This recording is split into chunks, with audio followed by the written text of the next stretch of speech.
Ji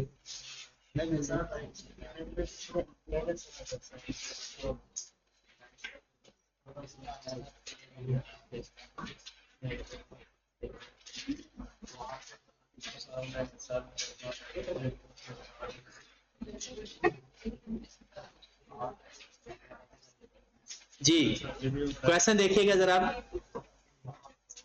SPL is engaged in the production of 3 product JKL और ABC के question में हमारा मेन टारगेट ओवरहेड्स है, दैट इज कॉस्ट पूल और फिर कॉस्ट ड्राइवर मतलब बेस। ये दो चीजें हमने ढूंढ ली। अब वो किस अंदाज में देगा हमने उसको पिक करना है बस। सबसे पहले उसने क्वांटिटी प्रोड्यूस्ड एंड सोल्ड दे दी, इसका मतलब है no opening and closing stock 40, 50 और 30 और 120,000 मटेरियल। और अगर आप ऊपर देखें तो लिखा हुआ है रुपीज इन मिलियन।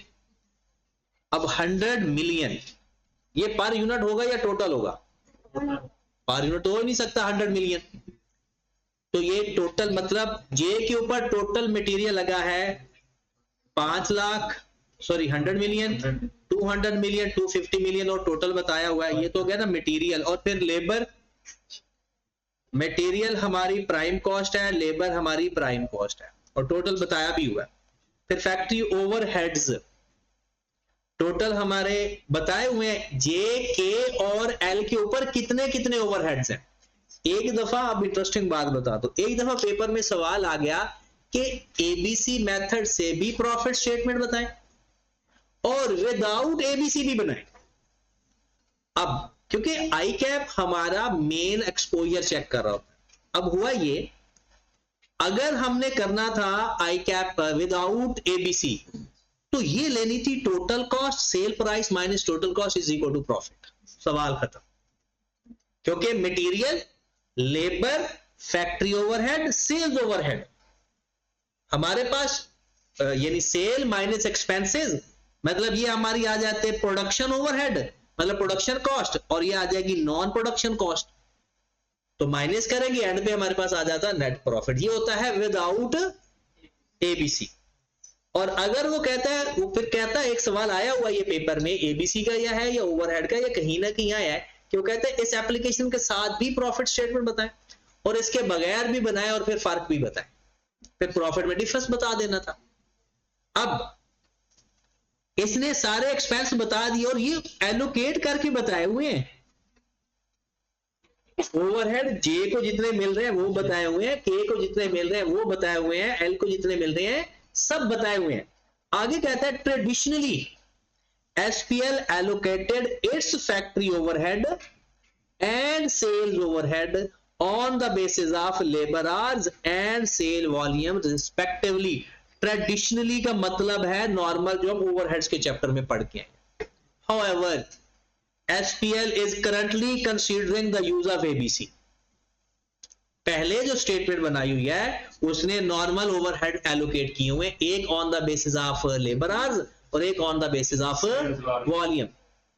कहता है अब वो चाहता है एबीसी मेथड से करे बे far more accurate allocation of expenses। Following data has been collected in this regard।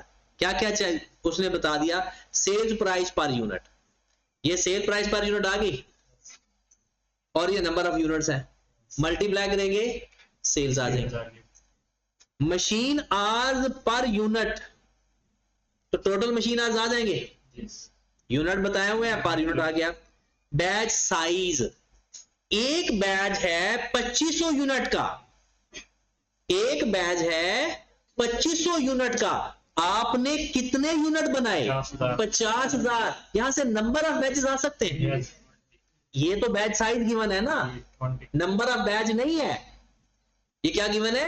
Batch size. तो यहां पर हम नंबर ऑफ बैच भी फाइंड करना चाहें तो कर सकते हैं। 50,000 टोटल यूनिट बनाए हैं, एक बैच में 2500 यूनिट बनते हैं, तो बताओ कितने बैच लगेंगे? 20।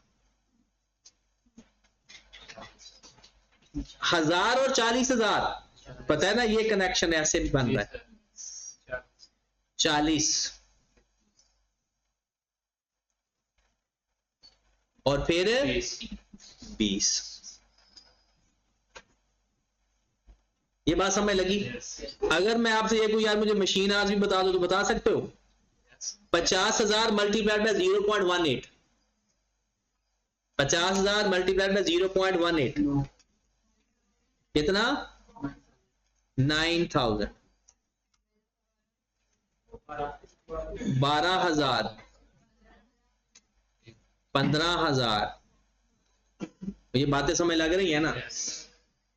उसके बाद एवरेज अमाउंट, अंग्रेजी पर गौर किया करें। Average amount of sales order 5 million, 6 million, 7 million. मतलब एक ऑर्डर जब कोई देता है ना तो 5 मिलियन का देता है। एक ऑर्डर जो देता है ना 5 मिलियन का देता है। आपके पास जो ये किस फॉर्म में गिवन है? मिलियन में, रुपीज में। अब इस रुपीज का इस ऑर्डर के साथ तो ताल्लुक ही नहीं बन सकता। एक बात मैं आपको पते की बताता हूं, जब भी कोई चीज डिवाइड हो ना, ऊपर नीचे यूनिट सेम होना चाहिए। मल्टीप्लाई कुछ भी हो सकता है, डिवाइड कभी भी दो डिफरेंट यूनिट जिंदगी में नहीं हो सकते। आप कहेंगे सर वो बात क्या है? 50,000 इस 5 पे डिवाइड नहीं हो सकता क्योंकि वो यूनिट है, ये रुपीज है। डिवाइड कोई चीज करने लगो ना, ये एक फंडामेंटल है, फॉर लाइफ याद रखो। दो डिफरेंट यूनिट आपस में कभी डिवाइड नहीं हो सकते। यूनिट यूनिट पे डिवाइड हो सकता है, अमाउंट अमाउंट पे डिवाइड हो सकती है, केजी केजी पे डिवाइड हो सकते हैं। ऐसा कभी नहीं होगा जिंदगी में के ऊपर रुपीज नीचे यूनिट। मल्टीप्लाई हो सकता है, डिवाइड अक्सर आप बोलते हैं गिवन ओवर गिवन, वो यही बात होती है। अब मेरे पास 50,000 यूनिट है, 10,000 उसकी सेल प्राइस है। अगर मैं दोनों को मल्टीप्लाई करूंगा तो टोटल सेल आ जाएगी, मल्टीप्लाई करूंगा तो रुपीज आ जाएंगे। तो टोटल सेल कितनी आएगी मेरी? 500 मिलियन। क्या आएगी? 500 मिलियन। 500। एक ऑर्डर 5 मिलियन का है तो टोटल कितने ऑर्डर आएंगे? एक ऑर्डर 5 मिलियन, मतलब एक वो ऑर्डर देगा ना मुझे तो 5 मिलियन रुपीस का ऑर्डर देता है, तो 500 मिलियन डिवाइडेड बाय 5 मिलियन। इसका मतलब है 100 ऑर्डर आया होगा मुझे प्रोडक्ट जे का, जो भी जे का जो भी है। नहीं समझ लगी? देखें उसने कहा है एक ऑर्डर 5 मिलियन का, मतलब कोई भी मुझे ऑर्डर मिलता है ना उसकी कितनी वैल्यू का मिलता है? 5 मिलियन का। तो मैंने ये देखूंगा ना मेरे टोटल कितने मिलियन की सेल आई है। 50,000 यूनिट है और एक यूनिट की कीमत 10,000 है, तो मैंने 50,000 को 10,000 से मल्टीप्लाई किया तो मेरे पास 500 मिलियन अमाउंट आ गई कि मेरी 500 मिलियन सेल हुई है। और एक ऑर्डर 5 मिलियन का है, मैं बता सकता हूं मुझे कितने सेल ऑर्डर आए होंगे। टोटल सेल 500 मिलियन, एक ऑर्डर 5 मिलियन का, तो कितने नंबर ऑफ ऑर्डर आए होंगे?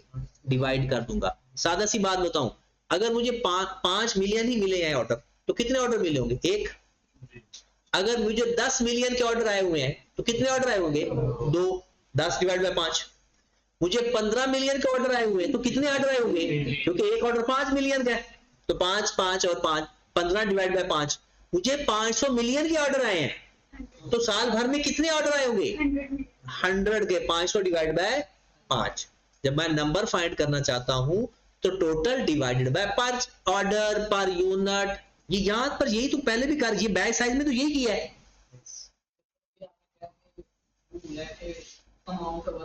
हाँ जी, अमाउंट के नीचे कभी क्वांटिटी लेके मल्टीप्लाई कर सकते हैं। डिवाइड तो हम क्वांटिटी से कर रहे हैं, जैसे 10,000 का पोर्शन करना है हमने। अब मुझे बताओ किसको मैं डिवाइड कर रहा हूं? 500 मिलियन को 5 पे डिवाइड कर रहा हूं, तो 500 मिलियन अमाउंट है और 5 मिलियन भी अमाउंट है। 500 मिलियन भी अमाउंट है, 5 मिलियन भी अमाउंट है। मैं अमाउंट को अमाउंट में डिवाइड कर, मैं उसको डिवाइड नहीं, क्वांटिटी तो रही नहीं। जब मैंने 50,000 क्वांटिटी को मल्टीप्लाई किया था 10,000 से तो वो अमाउंट बन गई थी, तो टोटल अमाउंट जो बना था ना वो अमाउंट बन गई थी। ठीक होगी बात? अब आगे हो गया काम। फिर तो आपके पास 40 मिलियन, सॉरी 40,000 ऑर्डर एक ऑर्डर की कीमत 12,000, तो 4 यूनिट 40,000, एक यूनिट की कीमत 12,000, मल्टीप्लाई करूंगा टोटल सेल आ जाएगी। चले जी, यहां पर मैं लिखता भी जाता हूं इसके ऊपर, ये 500 मिलियन, ये 480 मिलियन, 480 मिलियन टोटल सेल है, और ऑर्डर 6 मिलियन का मुझे आता है, तो कितने ऑर्डर आए होंगे टोटल? डिवाइडेड बाय 6, तो कितने ऑर्डर आ गए? आज समय लग रही है ये? ओके हो गया। फिर 30,000 यूनिट सेल हुए, 14,000 रुपया एक यूनिट की कीमत, तो टोटल सेल 420, और एक ऑर्डर में 7 मिलियन मिलता है, तो कितने ऑर्डर में ये मिलते होंगे?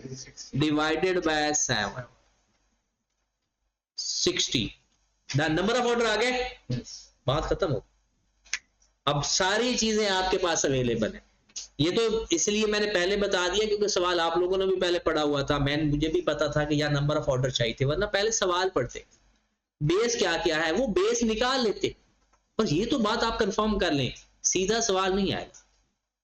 कोई एक आधी बात ऐसी होगी जो आपको खुद जज करनी पड़ेगी कि इसको कैसे करना है, और वो जजमेंट भी मुश्किल नहीं है। इतने बड़े हो गए हो माशाल्लाह, हर तरह की सूझबूझ रखते हो, सिर्फ यही मसला है। बाकी अगर कोई बात करे तो कोई बंदा वैसे इंडायरेक्टली कोई बात किधर की करता है, आपका तो हाँ हमें पता चल गया है, तो ये क्यों नहीं पता चलता? इस पर भी अपना वो दिमाग लेकर आए ना, वो जो शैतानी दिमाग आपका, तो हर तरह का दिमाग इस्तेमाल करें, रहमानी और शैतानी दोनों इस्तेमाल करें, काम हो जाएगा जी। अब आगे चलते हैं। Breakup of overhead is as follow. ये किस ओवरहेड की बात कर रहा है? इन ओवरहेड की बात कर रहा है। पहले भी वो ब्रेक कर चुका था, but that is the traditional method. अब वो दोबारा इसी 184 मिलियन को कहता है, इसके अंदर जो वैल्यू थी ना, एक थी repair and maintenance of machine. बताओ किसके ऊपर बेस बनाएंगे? मशीन आवर्स के ऊपर। क्या आपके पास है मशीन आवर्स? तो डन हो गया काम। Setup cost, number of batches, setup और बैचेस एक ही बात है, number of batches. Fuel and power, machine hours. अब वापस यहां पर देख लो, other fixed factory overhead and other sales overhead accumulate, plus कर लो from various minor expenses, therefore the cost accountant advised allocating them according to machine hours। मतलब इसके बारे में आप अभी सोच रहे होंगे कि ये तो अदर लिखा हुआ है, अदर का तो कोई चक्कर ही नहीं पड़ा हमने, तो उसने खुद ही बता दिया कि इनको आप ऐसा करो, वैसे अलग अलग कर लोगे सवाल ठीक होगा। उसने कहा इन दोनों को कर लो अक्यूमुलेट, और अक्यूमुलेट करके प्लस करके डिवाइड कर दो किसके ऊपर? अगर ऐसी बातें आप उसकी मानोगे, अच्छे बच्चे बनोगे, वो आपको खुश करेगा। अब उसने कहा जब आप अपनी मर्जियां करोगे तो फिर उसकी तबीयत ठीक है, मिजाज ठीक है, पास कर देगा। तंग बंदा बैठा है, नहीं करेगा। तो आपने उसके माइंडसेट से खेलना होता है जो एग्जामिनर बैठा होता है। अगर आपने उसके माइंडसेट को कंट्रोल कर लिया, वो आपको हर हाल में पास कर देगा। एक प्रेजेंटेशन, एक वर्किंग ऐसे साफ साफ लिखो कि उसको जो चाहिए उसको कहीं ना कहीं से मिले, फिर मजा आए। अब खत्म हो गया सवाल। तो कहता है प्रॉफिट फाइंड करना ईच प्रोडक्ट बिफोर एंड। अच्छा यही सवाल है, एक्टिविटी बेस्ड। बिफोर और आफ्टर। बिफोर तो हो गया, क्या करेंगे? सेल की अमाउंट फाइंड कर लेंगे, उसमें से 290 माइनस कर दो, 352 माइनस कर दो, 351 माइनस कर दो, नेट प्रॉफिट आ जाए। अगर वो कहता है जी मुझे ग्रॉस प्रॉफिट अलग और नेट प्रॉफिट अलग चाहिए, तो ये सेल ओवरहेड से पहले पहले माइनस कर दो तो ग्रॉस प्रॉफिट, और सेल ओवरहेड बाद में माइनस कर दो, उसके बाद नेट प्रॉफिट। ये तो आ जाएगा बिफोर। और अगर हम आफ्टर की बात करें तो पहले एबीसी ओवरहेड फाइंड कर लेते हैं। उसका फॉर्मेट क्या बनाओगे? सबसे पहले शाहिद प्रोडक्ट जो भी लिखा हुआ लिमिटेड, प्रॉफिट स्टेटमेंट।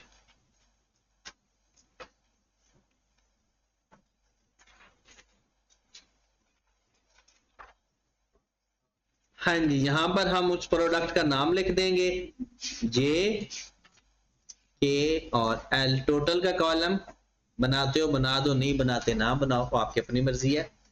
सबसे पहले लिख देंगे सेल्स। अब दो तरह से फॉर्मेटिंग है, यूनिट लिखकर, सेल प्राइस लिखकर, फिर उसके बाद करें। कॉस्ट अकाउंटेंट इस चीज को पसंद करता है, यूनिट लिखकर करना। नहीं भी लिखोगे तो काम हो जाएगा। फिर क्या करेंगे, यहां पर इसका तरीका बाकार बताता हूं। यहां लिख दें यूनिट्स और यहां लिख दें sale price per unit, per unit, और यहां पर लिख दें टोटल सेल्स। इसका नाम रख दें, इसका नाम रख दें ए, इसका नाम रख दें बी, और इसका नाम फिर क्या बनेगा, ए मल्टीप्लाइड बाय बी। कोई लाइन लगाने की भी जरूरत नहीं होती, यहां कॉलम के नाम लिखने। अब ए बी का नाम दोबारा इस्तेमाल नहीं करना, बस फिर सी या डी कुछ और इस्तेमाल कर सकते हो। आपके ए के कितने यूनिट सेल हुए थे, जे के 50,000 रुपीज एंड मिलियन ही लिख लें।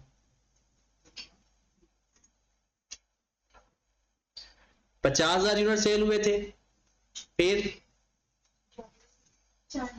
40,000, फिर 30,000। जी सर। यहां पर टोटल यूनिट लिख दो, ना लिखो वो आपकी मर्जी है। फिर सेल प्राइस इसकी कितनी थी, 10,000, 12,000,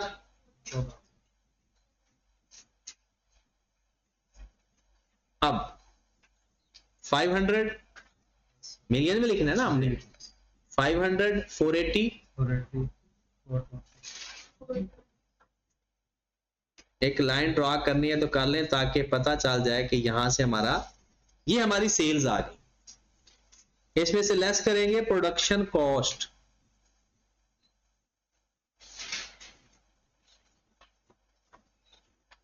material, labour, factory overhead, sales overhead. यहां पर लिखेंगे वर्किंग नंबर 1, यहां पर भी लिख देते हैं वर्किंग नंबर 1। अलग करनी है तो दो वर्किंग कर ले, इकट्ठी करनी है तो एक साथ कर। हाँ जी, मटेरियल तो गिवन है, वो वही होगा जो पहले से ही है, 100, 200 और 250, वो भी मिलियन नहीं है, वो तो मैंने बता दिया, वो मैंने नहीं। 500 में से 290, 352 और 351 माइनस कर देंगे, वो बिफोर वाला आ जाएगा। तो मैं बिफोर वाला नहीं करवा रहा, आफ्टर वाला करवा रहा। हाँ जी, मटेरियल कितना है, 100, 200, 250, 100, 200 और 250। फिर हमारे पास लेबर है जी 50, 40, 25, 50, 40, 25। फिर उसके बाद फिर वही काम करना है। हाँ जी, हमने करना है कि एबीसी का कुछ करके आते हैं, ओवरहेड एलोकेशन करते हैं, ओवरहेड एलोकेशन, एक्टिविटी बेस, जे के, यहां पर ओवरहेड लिख देते हैं। कौन कौन से हमारे ओवरहेड हैं, नाम उसके लिखे हुए हैं, उसने एलोकेशन बताई हुई है। Factory overhead, repair and maintenance, setup cost, बल्कि वहां पर इकट्ठा ही कर देते हैं, वहां अलग करने की भी जरूरत नहीं है। पहले repair,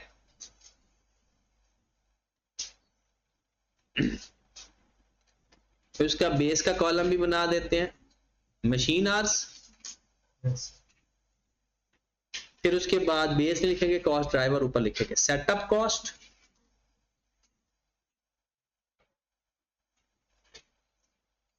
setup cost, number of batches के ऊपर, यहां पर बेस की बजाय कॉस्ट ड्राइवर अच्छा लफ्ज है। फिर फ्यूल एंड पावर,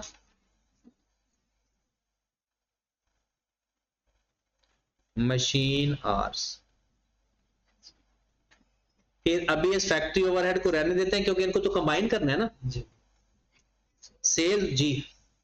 फैक्ट्री और फिक्स माइनस कर और बाकी का बस ट्रेडिशनल वाले से बेस में चलता है। हाँ कर दे, लेकिन फिर उसने जो एबीसी का बोला है उसका क्या करेंगे?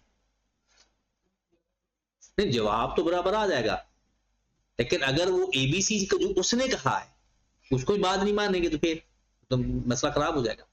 जो उसने कहा है वो भी तो करके दिखाना है ना। हाँ जी, उसने इसके बारे में कहा था इसको और इसको अक्यूमुलेट कर लेना, तो हम भी अक्यूमुलेट कर देंगे।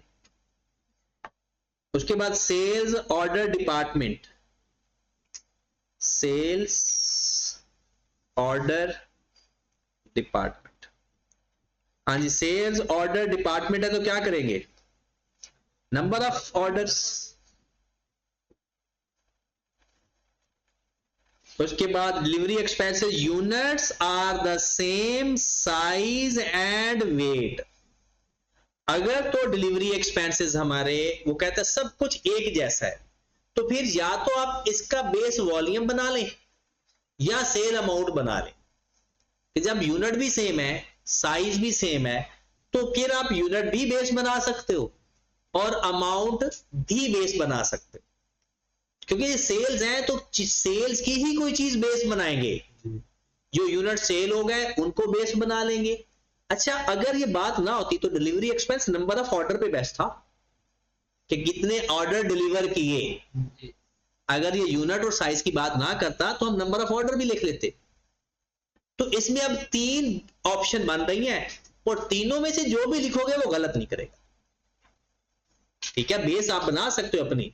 नंबर ऑफ सेल्स ऑर्डर भी हो सकता है, नंबर ऑफ यूनिट सोल्ड भी हो सकता है और सेल्स अमाउंट भी हो सकता है। तो आई क्या अपने अपने सॉल्यूशन के अंदर यहां पर सेल अमाउंट को बेस बनाए। बट अगर आप में से किसी ने नंबर ऑफ यूनिट सोल्ड को बेस बनाया है तो गलत नहीं, ऑर्डर को सेल्स बनाया है तो गलत नहीं है, नंबर ऑफ ऑर्डर्स को। बट जब यूनिट और ये सेम कह देता है तो यूनिट सोल्ड या अमाउंट ये बेस्ट होता है। चले जी, उसके बाद कमीशन ऑन सेल्स, ये किस पे होना चाहिए? ये तो सीधा सीधा कमीशन, सेल्स के ऊपर कमीशन है तो किस क्या होना बेस होनी चाहिए? Sales amount. जिसकी ज्यादा सेल होगी उसका ज्यादा कमीशन होगा, जिसकी कम सेल होगी उसका कम कमीशन होगा, और बाकियों को उसने ऐड करके बता दे। हाँ जी, तो हम फिर क्या बनाए इसको? सेल्स ऑर्डर तो नंबर ऑफ ऑर्डर हो गया, delivery expense number of unit बना लें, डिलीवरी एक्सपेंस वॉल्यूम बना लेते क्योंकि सारे एक जैसे ही हैं, तो जिसके जितने यूनिट बिकेंगे उतने डिलीवरी एक्सपेंस दे देते हैं। उसके बाद इंश्योरेंस सॉरी कमीशन, तो उसका क्या बनाएंगे? सेल्स अमाउंट, और फिर आ गया अदर ओवरहेड्स। किसमें? नहीं सेल अमाउंट, कमीशन देना है ना, तो कमीशन वो अमाउंट पे लेता होता है, यूनिट में नहीं लेता होता। जब हम किसी को कमीशन देते हैं ना, सेल्स कमीशन, वो जितनी सेल करके आता है ना उसकी अमाउंट की परसेंटेज लेता है, वो यूनिट की परसेंटेज नहीं लेता।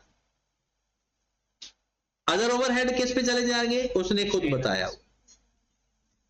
अब हमें ये ड्राइवर साइड पे चाहिए, कॉस्ट एक्टिविटी पर ड्राइवर कॉस्ट, वो आप अलग से फाइंड कर लें ना करें वो, लेकिन वो 2 कॉलम हमें बना लेंगे ज्यादा बेस्ट हो जाएगा। नहीं बनाएंगे डायरेक्ट भी हो सकता है। ठीक है, ये कॉलम हम अगर हम फिल कर लेते हैं तो ये हमारे ओवरहेड्स आ जाएंगे। वहां जाकर डायरेक्ट ओवरहेड लिखेंगे तो सेल माइनस कॉस्ट हमारा प्रॉफिट आ जाएगा। अब वो बेस हमने बना ली, यहां पर हमने एक कॉलम बनाना है activity, cost pool, cost driver. अगर आपने गिवन ओवर से करना है तो अगला कॉलम ना बनाएं, और अगर आप कहते हो कि डायरेक्ट मल्टीप्लाई करते जाएं तो यहां पर गिवन ओवर गिवन पहले करके रख लें। गिवन ओवर गिवन ये जवाब हो जाएगा, मल्टीप्लाई करते जाएंगे रिक्वायर्ड से। तो यहां पर क्या होता है, इसे बोलते हैं कॉस्ट पर ड्राइवर। हाँ जी, एक्टिविटीज यहां सारी लिखी हुई हैं। सबसे पहली एक्टिविटी क्या थी, रिपेयर। उसकी अमाउंट कितनी थी, 27 मिलियन। दूसरी अमाउंट क्या थी, सेटअप कॉस्ट। सेटअप कॉस्ट कितनी है इसकी, 24 मिलियन। उसके बाद फ्यूल एंड पावर,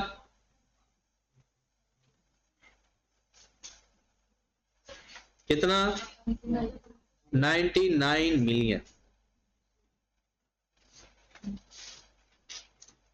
उसके बाद अदर को अभी रहने देते हैं।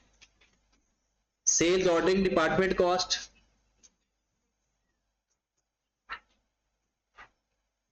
सेल्स ऑर्डरिंग कितना है जी, 6 मिलियन।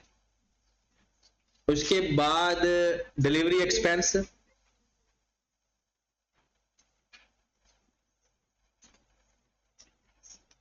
कितना, 54। फिर उसके बाद कमीशन ऑन सेल्स,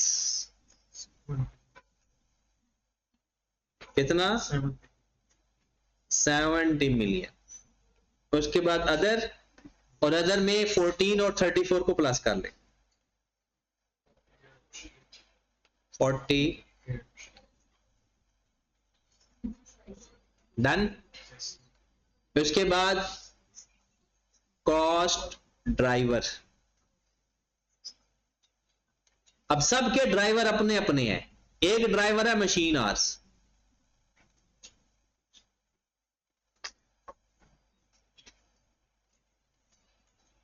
JKL, इसका टोटल कंपल्सरी है।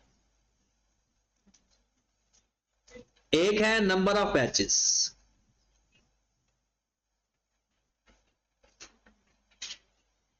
एक ड्राइवर है आपका मशीन आज हो गया, नंबर ऑफ बैचेस हो गया। उसके बाद इसका मशीन आज सेल्स ऑर्डर, नंबर ऑफ, अब ये नहीं कि मशीन आज दो जगह पर ऊपर बेस हो रहा है तो हम 2 दफा लिखेंगे, तो एक दफा लिखेंगे ना, नंबर ऑफ सेल्स ऑर्डर। फिर उसके बाद नंबर ऑफ यूनिट सोल्ड,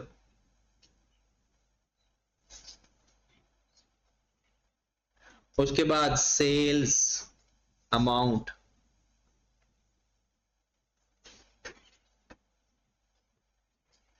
खत्म होगी बात। और ये डाटा हम पहले ही फाइंड कर चुके हैं। अगर अब यहां पर देखें, मशीन आज 9000, 12000 और 15000, 9000, 12000, 15000, टोटल कितना, कितना, 36। उसके बाद नंबर ऑफ सेल्स ऑर्डर, ये भी फाइंड कर चुके हैं, 100, 80 और 60। सेल्स ऑर्डर फाइंड किए थे, नंबर ऑफ सेल्स ऑर्डर, इसका 100 आया था, 80 आया था और 60 आया था। 100, 80, तो ये नंबर ऑफ बैचेस हैं। एक मिनट, ये लिख लेते हैं ना, ये टोटल कितना आ गया, 240। नंबर ऑफ बैचेस क्या है, 40, 20, टोटल आ गया 80। नंबर ऑफ यूनिट सोल्ड 50,000, 40,000 और 30,000, टोटल कितना आ गया, 1,20,000। फिर उसके बाद sales amount 500 million,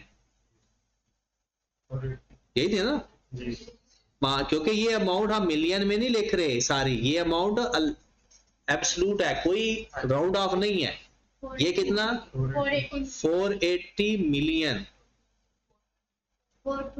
420 million total करेंगे तो 1400 मिलियन। ये हमारा कॉस्ट ड्राइवर बन गया। अब आपके पास सिर्फ फॉर्मेलिटी रहेगी कि कहां का कैसे कैसे लिखना है। सबसे पहले कॉस्ट ड्राइवर के नीचे ये लिखेंगे जाके, ये आपका टोटल कॉस्ट ड्राइवर है, ये आपका टोटल कॉस्ट ड्राइवर है, ये भी और ये। जनाब आज लिख लेते हैं कॉस्ट ड्राइवर के नीचे। हाँ जी, पहला कितना है 36,000 और यहां पर ये भी लिखना है कि ये मशीन आवर्स है। नंबर ऑफ बैच 80, फिर फ्यूल एंड पावर है ना, मशीन आवर्स 36, फिर उसके बाद sales order, number of orders 240, फिर delivery expense, number of units, कितने टोटल यूनिट सेल किए थे 120,000, कमीशन सेल्स अमाउंट 1400 मिलियन, फिर उसके बाद अदर मशीन आवर्स कितनी अमाउंट से 36,000। अब आ जाओ, एक तो डायरेक्ट तरीका है ना, आप इस 27 मिलियन को 36,000 पे डिवाइड कर दें, 9,000 से मल्टीप्लाई करेंगे तो जे के, 12,000 से मल्टीप्लाई करेंगे तो के, और 15,000 से मल्टीप्लाई करेंगे तो। दूसरा तरीका कि 27 मिलियन को 36,000 पे डिवाइड करके यहां पर वैल्यू फाइंड कर लें, उसी वैल्यू को फिर मल्टीप्लाई कर दें।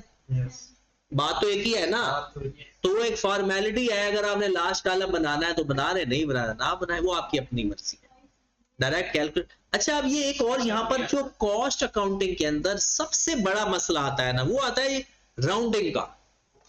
कोई अमाउंट मिलियन में हो रही होती है, कोई अमाउंट बगैर। अगर आप 27 मिलियन को 36,000 पे डिवाइड करोगे तो जो भी अमाउंट आएगी वो इन मिलियन होगी, जो अमाउंट आ रही होगी वो किस फॉर्म में होगी, इन मिलियन। आप कहते हो हमें चाहिए एब्सोल्यूट पर यूनिट, तो एब्सोल्यूट चाहिए, फिर हम उसको आगे जाकर खुद कन्वर्ट कर लेंगे, क्योंकि अभी इसको डायरेक्ट मिलियन में लिखते हो ना तो आंसर बहुत छोटा सा आएगा। 27 मिलियन कर लेते हैं। आप ये पूरा 27 मिलियन लिखकर नीचे 36,000 डिवाइड करें, एग्जैक्ट आंसर आएगा 750, जो भी आ रहा है वो फिर मिलियन नहीं होगा, वो एब्सोल्यूट होगा। फिर उस 750 को जब मैं 9,000 से मल्टीप्लाई करूंगा उसमें से 6 जीरो ला दूंगा, क्योंकि ऊपर जो मैं लिख रहा हूं वो सारे का सारा किस में लिख रहा हूं, मिलियन में। तो अगर मैं ऊपर मिलियन में लिखूंगा तो फिर एंड वाली वैल्यू को उड़ा दूंगा। ये बात ख्याल रखनी है, अगर 27 मिलियन को 36,000 पे डिवाइड करोगे, यहां पे जो भी आंसर आएगा उसको 9,000 से मल्टीप्लाई करेंगे, जो भी आंसर आएगा डायरेक्ट जाकर लिख देना, वो मिलियन फॉर्म में होगा। अगर आप कहते हो नहीं हमें असल आंसर का पता होना चाहिए, तो फिर इनका बेस सेम कर दें, क्योंकि 36,000 कुछ और वैल्यू है, 27 मिलियन तो मिलियन में है, तो 27 मिलियन को कंप्लीट लिखें डिवाइडेड बाय 36,000, तो कितना आ रहा है 750 पर आवर, 1 घंटे का रेट। और 9,000 से मल्टीप्लाई करेंगे तो 9,000 घंटे का रेट आ जाएगा, जो भी आ रहा है अभी पर यूनिट निकालें। फिर 24 मिलियन डिवाइडेड बाय 80 कितना 3 लाख। 99 million divided by 36,000 2750। फिर उसके बाद 206 million divide by 240 25,000। 54 million divide by 120,000 450। 70 million divided by 1400 million, बल्कि इसको 70 डिवाइड बाय 14 कर दो, 1400 कर दो, मिलियन मिलियन में कर दो ना, बराबर आएगा 0.05 0. इसका मतलब है 5% कमीशन था। 0.05 का मतलब क्या है? 5% कमीशन था। उसके बाद 48 मिलियन डिवाइड बाय 36,000, 1,333। ठीक होगी बात। अब इसका तो given over given multiply required से सही आंसर आएगा, वरना राउंड ऑफ का ना थोड़ा सा गैप आ जाएगा। ठीक है, तो इससे बेहतर होता है कि इस जो ये राउंडिंग ना हो रही होती है ना, तो फिर उसको ऐसा भी किया जा सकता है। अब सिंपल करना क्या है, इस 750 को इन सब से मल्टीप्लाई करेंगे, फिर इस 3 लाख को इन सब से मल्टीप्लाई करेंगे, फिर इस 2750 को इन सब से मल्टीप्लाई करेंगे, सबको मल्टीप्लाई करके ये हमारे पास आएगा ओवरहेड।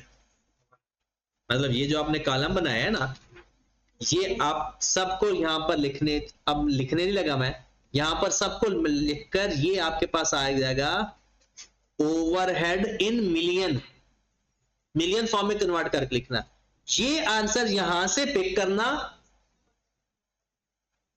और यहां पर इसको ना टोटल ओवरहेड कर देते हैं, अलग अलग करने की बजाय, क्योंकि टेबल एक ही बना दिया ना। ओवरहेड्स यहां पे लिख देना, ये हमारा नेट प्रॉफिट आ गया। सेल माइनस ये तीनों कॉस्ट, सेल माइनस, ठीक होगी बात। और जो पिछला सवाल उसको भी देख लेते हैं एक नजर। करने की कोशिश करो। आप करेंगी ना कोशिश, ये एक नजर में थोड़ा सा, आप उसमें कोई मुश्किल है ही नहीं, पता नहीं वो क्यों नहीं हुआ। अच्छा, उसमें ना ये जो अलग अलग टेबल बनाया ना, आपने नहीं ऐसा करना, आप अपने तरीके से करना। ठीक है, इस तरीके से करोगे तो सॉल्यूशन में नहीं जाना, अपने तरीके से करोगे एग्जैक्ट आंसर आएगा। मैं आपको ना वो सारा फॉर्मेट बना देता हूं, कॉस्ट ड्राइवर, कॉस्ट अलग अलग कर देता हूं, फिर उसको करना और ये करते रहना, क्योंकि कॉस्ट अकाउंटिंग जितना करोगे ये आपकी फ्रेंड बनती जाएगी, जितना अवॉइड करोगे फिर मुश्किल होना शुरू हो जाएगी। मैं आपको पहले बता चुका हूं, बाद में अब कहना बस थोड़ी प्रैक्टिस रह गई थी। भाई कह रहे हैं ना कि ये प्रैक्टिस के बगैर है ही नहीं, इसकी है ही सिर्फ प्रैक्टिस, वरना पेपर ही नहीं पूरा होता टाइम पे। बहुत सारे स्टूडेंट्स बेचारे सिर्फ इस वजह से रह जाते हैं कि यानी एक स्टूडेंट ने 65 मार्क्स का पेपर किया, इधर कोई बैठा होगा तो 42 मार्क्स आए, 65 में 42 आ गए, 35 नंबर वो छोड़ के आ गया, 8 नंबर से फेल। अब अगर वो 35 नंबर का सिर्फ अटेम्प्ट करके आ जाता, उसके 8 नंबर आ जाते थे। तो सबसे पहला टारगेट, और ये पेपर पूरा कब नहीं होता, जब प्रैक्टिस की कमी। अब इतनी प्रैक्टिस करें कि सवाल ठीक हो ना हो, पूरा जरूर हो। क्योंकि अगर 35-40 नंबर का सवाल आपके ठीक हो गए ना, और बाकी पेपर आप 90 तक पहुंच गए अटेम्प्ट करने, तो चांसेस हैं कि पेपर पास हो जाए। अच्छा, इस क्वेश्चन के अंदर उसने बस इंफॉर्मेशन ऐसे नहीं फेंक देता है, बस फेंक दिया इंफॉर्मेशन, कोई इधर पढ़िए कोई इधर पढ़िए, आपने उसको इकट्ठा करके एक जगह पर अपने स्टाइल से उसको कन्वर्ट कर लेना। सवाल की रिक्वायरमेंट क्या है? Unit cost, unit for each product, ABC. इस यूनिट कॉस्ट, ओवरहेड पूछा या यूनिट कॉस्ट पूछा है? मतलब मटेरियल लेबर, मटेरियल लेबर उसने बताया होगा, ओवरहेड फाइंड कर लेंगे, फिर एंड पे यूनिट पे डिवाइड कर देंगे। अब आई के आपने जो स्टाइल मारा है ना, वो बहुत ही चीकू स्टाइल है। मतलब उसने ना शुरू में 5 यूनिट कर दिया, आप सिंपल करो, टोटल कर लो, फाइंड, टोटल करके यूनिट में डिवाइड कर दो, जैसे एक नॉर्मल तरीका है। पर यूनिट में कहीं ना कहीं आप फंस जाओगे। कभी कभी ऐसा होता है कि वो तरीका अच्छा लगता है, अच्छा होता भी है, लेकिन ये नहीं कि उसके लिए फिर प्रैक्टिस इतनी चाहिए कि आपको कंट्रोल हो क्वेश्चन के ऊपर। आदत तो हम रट्टा लगा के जाते हैं, ये आ जाएगा तो ऐसे करेंगे, ये आएगा तो ऐसा करेंगे, तो फिर आपको उसी लेवल पे जाकर कन्वर्ट कर दिया। अब सवाल में यहां पर उसने कुछ इंफॉर्मेशन छुपाई थी कि जनाब एक प्रोडक्ट है G101, उसके जी 6 कोट होते हैं। कोट का पता है ना, ये पहनने वाले कोट नहीं है, ये जो पेंट नहीं किया जाता एक करके फिर उसके बाद वो पक्का करना होता है, उन्होंने वो कहते हैं जी प्रोडक्ट ए है ना उसके 6 कोट करने पड़ते हैं तब अच्छा होता है। प्रोडक्ट जी 102 के 4 कोट और 103 के 3 coat. All products are different shapes and size whatever. कहता है जी जो प्रोडक्ट ए है ना, एक यूनिट के लिए 7 लीटर रिक्वायर्ड होता है, 102 5 लीटर रिक्वायर्ड होता है और 103 4 लीटर रिक्वायर्ड होता है। यूनिट स्प्रेड, कितने यूनिट स्प्रे किए? 500 400 और 300। Batches of paint required 10 batch 8 batch 6 batch.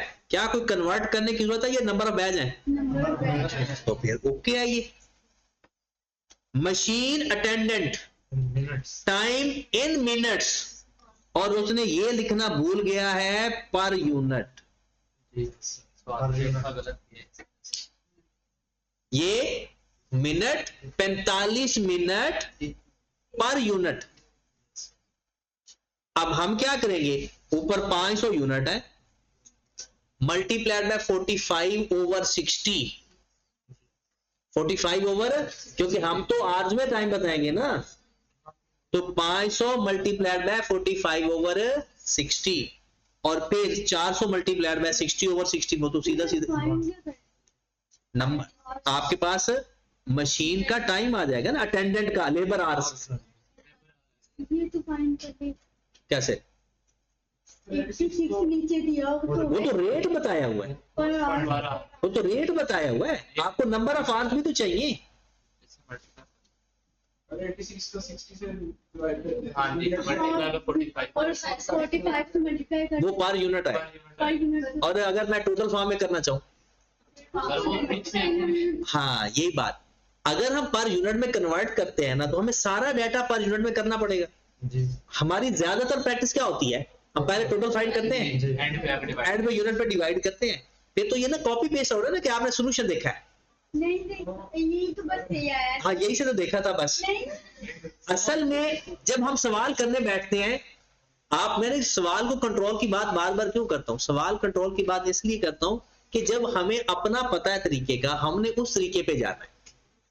आपके पास उसने cost of paint per unit, अब अगर मैं 550 को, इनको अगर दोनों तरीकों से कर सकते हैं, सारा पर यूनिट लेकर जाना है तो सारा पर यूनिट कर लो, सारा टोटल फाइंड करना है तो टोटल फाइंड कर लो और एंड पे कर लो। तो पर हमें एबीसी का जो मेथड आता है वो जो हमारी ग्रिप के अंदर है वो टोटल वाला है, इसलिए टोटल वाली साइड पे चले जाओ, ठीक है, ताकि आपको वो फॉर्मेटिंग में कहीं ना कहीं कोई सोचना कम से कम पड़े, ठीक है।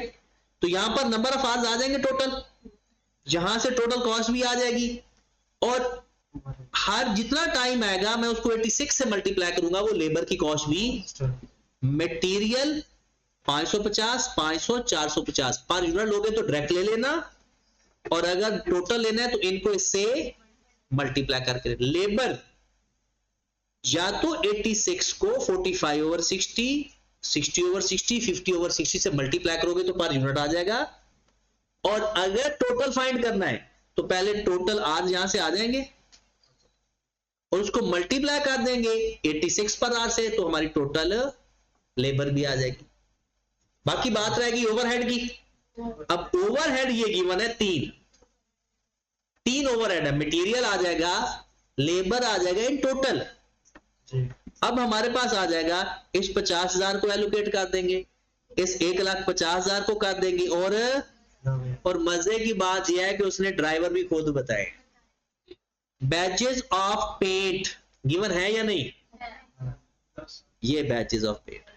अब आगे देखें, coat of paint, coat of paint. अब यहां पर देखें, इधर देखें, पहले ये लिखा हुआ है 6 coat per unit, 6 coat per unit, तो 500 से मल्टीप्लाई करूंगा तो इसके कोट आ जाएंगे, 400 को 4 से मल्टीप्लाई करूंगा तो इसके कोट आ जाएंगे, 300 को 3 से मल्टीप्लाई करूंगा तो बन गया कॉस्ट ड्राइवर इसका पूरा। और अगली दफा जो लीटर है और ये जो 7 लीटर नहीं है, ये तो पर यूनिट है। ये 7 को 500 से, 5 को 400 से, ये उसका कॉस्ट ड्राइवर आ जाएगा। तो कॉस्ट ड्राइवर भी आ गया, कॉस्ट पूल भी आपके पास गिवन है, तीनों की कॉस्ट फाइंड करेंगे, ये आ जाएंगे overheads, material plus labour plus over. अगर टोटल लिया हुआ है तो डिवाइडेड बाय टोटल को 500, 400 और 300। और अगर सारा पर यूनिट लिया हुआ है, आप ऐसा भी कर सकते हैं, मटेरियल लेबर पर यूनिट ले लें, एबीसी टोटल कर ले साइड पे, और एबीसी को यूनिट पे डिवाइड करके फिर जाकर ओवरहेड लिख दें। दोनों काम आपके आसान हो जाएंगे। ठीक होगी बात? लो मेरे भाई, ए बी सी खत्म। अब आप लोगों का जो कल चैप्टर स्टार्ट हो रहा है वो समझो कि बहुत ही कोई लेवल